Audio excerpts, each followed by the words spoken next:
आए बेटा आप 18वें दोहे को देखें। कबीर हरि रस यों पिया, बाकी रही न था की, पाका कलश कुम्हार का, बहुरी न चढ़ई चाकी। यहां पर प्रस्तुत दोहे में संत कबीरदास जी कहते हैं कि यदि जो मनुष्य एक बार परमात्मा के रस को छक करके पी लिया तो फिर उसे दूसरे रस को पीने का मन नहीं करता, उसे दूसरे रस में आनंद ही नहीं आता है। जैसे कि पका हुआ कुम्हार का जो घड़ा है, जब वो एक बार पक जाता है तो फिर दोबारा उस चाक पर नहीं आता, उसी तरह से यहाँ पर संत कबीरदास जी कहते हैं कि जो मनुष्य परमात्मा के रस को पी लिया उसे दूसरा रस अच्छा नहीं लगता। उसी बात का यहाँ पर संत कबीरदास जी वर्णन करते हैं। क्या कहते हैं कि मैंने ईश्वर की भक्ति का रस इतना छक्कर पिया, कबीर हरि रस यों पिया। कबीरदास जी कहते हैं कि मैंने ईश्वर की भक्ति का रस इतना छक्कर पिया, बाकी रही न था की। कहा बाकी रही न था कि माने प्यास तृष्णा। कहा मेरी कोई भी तृष्णा बाकी नहीं रह गई। अब मेरी जितनी भी तृष्णाएं थी, मेरी जितनी भी जिज्ञासाएं थी, जितनी भी लालसाएं थी, वो सभी समाप्त हो गई। बाकी रही न था का मतलब है तृष्णा से, प्यास से, जिज्ञासा से अब कोई जिज्ञासा नहीं रही। पाका कलश कुम्हार का, बहुरी न चढ़ई चाकी। कहा जिस प्रकार पाका कलश कुम्हार का, पाका माने पका हुआ, कलश माने घड़ा, कुम्हार का पका हुआ घड़ा, पका हुआ कुम्हार का घड़ा जब पक जाता है तो कहा उसे फिर बहुरी ने चढ़ई चाकी। कहा वह फिर से चाक पर नहीं चढ़ाया जाता, अर्थात वह चाक पर फिर से नहीं चढ़ता है, उसे फिर चाक पर चढ़ाने की आवश्यकता नहीं होती है। क्यों?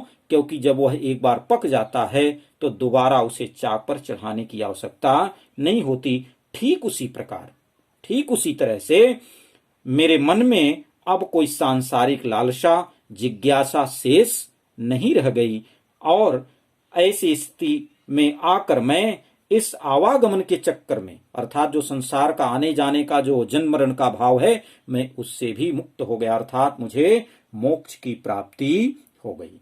तो यहां पर संत कबीरदास जी इस बात को प्रस्तुत करना चाहते हैं कि यदि मनुष्य को जन्म और मृत्यु के चक्र से दूर होना है तो उस परमात्मा के प्रेम रस को अच्छी तरह से पीना चाहिए।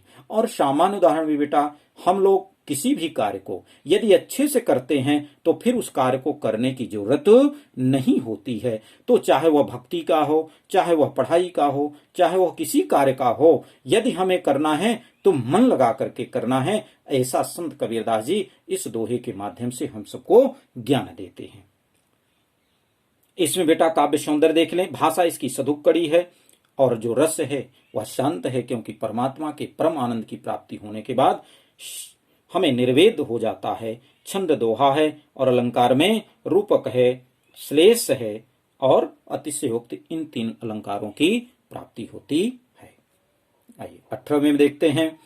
हेरत हेरत हे सखी, रहा कबीर हिराई, बूंद समानी समद में, शोकति हेरी जाई। ये तो बात वही है। एक उदाहरण बड़ा प्रसिद्ध है, आप लोग सुने होंगे। लाली मेरे लाल की, जित देखूं तित लाल, लाली देखन मैं गई, मैं भी हो गई लाल।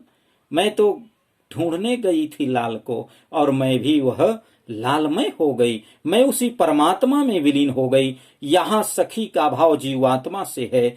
जीवात्मा, संत कबीरदास जी कहते हैं कि यह जीवात्मा रूपी जो सखियां हैं उनको संबोधित करते हुए कहती है, हेरत हेरत हे सखी, हे जीवात्मा रूपी सखियों, मैं परमात्मा को खोजते खोजते मैं तो क्या हो गई, स्वयं खो गई। रहा कबीर हिराए।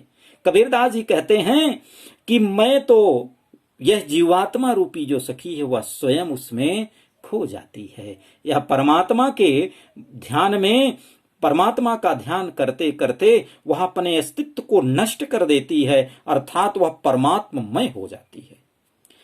बूंद समानी समद में, शोकत हेरी जाई। उन्होंने उदाहरण दिया, कहा जाए बूंद समानी समद में।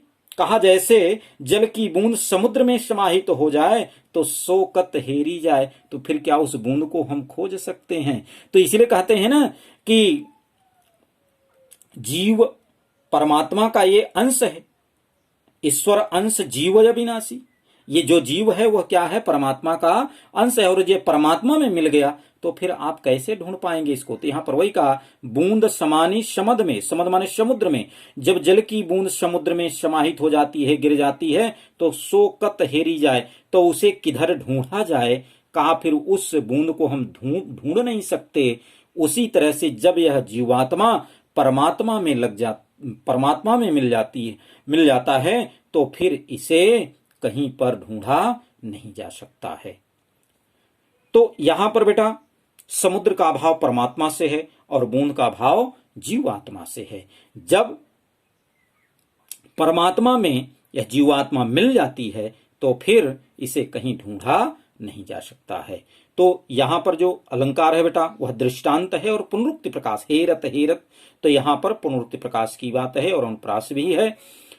भाषा जो है हमारी शदुक्कड़ी है, पंचमेल खिचड़ी, और छंद दोहा है और रस शांत है। आइए 20वें के देखते हैं।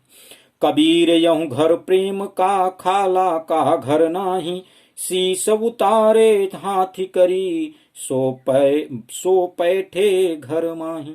प्रस्तुत काव्यांश में यहां पर संत कबीरदास जी क्या कहते हैं, यहां पर प्रेम मार्ग को बड़ा कठिन बताया है। कि कबीरदास जी कहते हैं कि जो प्रेम का मार्ग है वो बड़ा कठिन है, इसलिए उन्होंने कहा कबीर यहूं घर प्रेम का, खाला का घर नाही, शीस उतारे हाथी करी, सो पैठे घरो माही।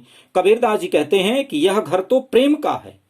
यह घर किसका है, प्रेम का है, यानी ये जो शरीर है यह कैसे है, तो कहा यह परमात्मा के प्रेम में लीन है। अर्थात यह जो घर है, यह जो शरीर है वह प्रेम का है। यह खाला, खाला माने मौसी, कि जहां पर आओ जाओ कोई मतलब नहीं, यह खाला का घर नहीं है।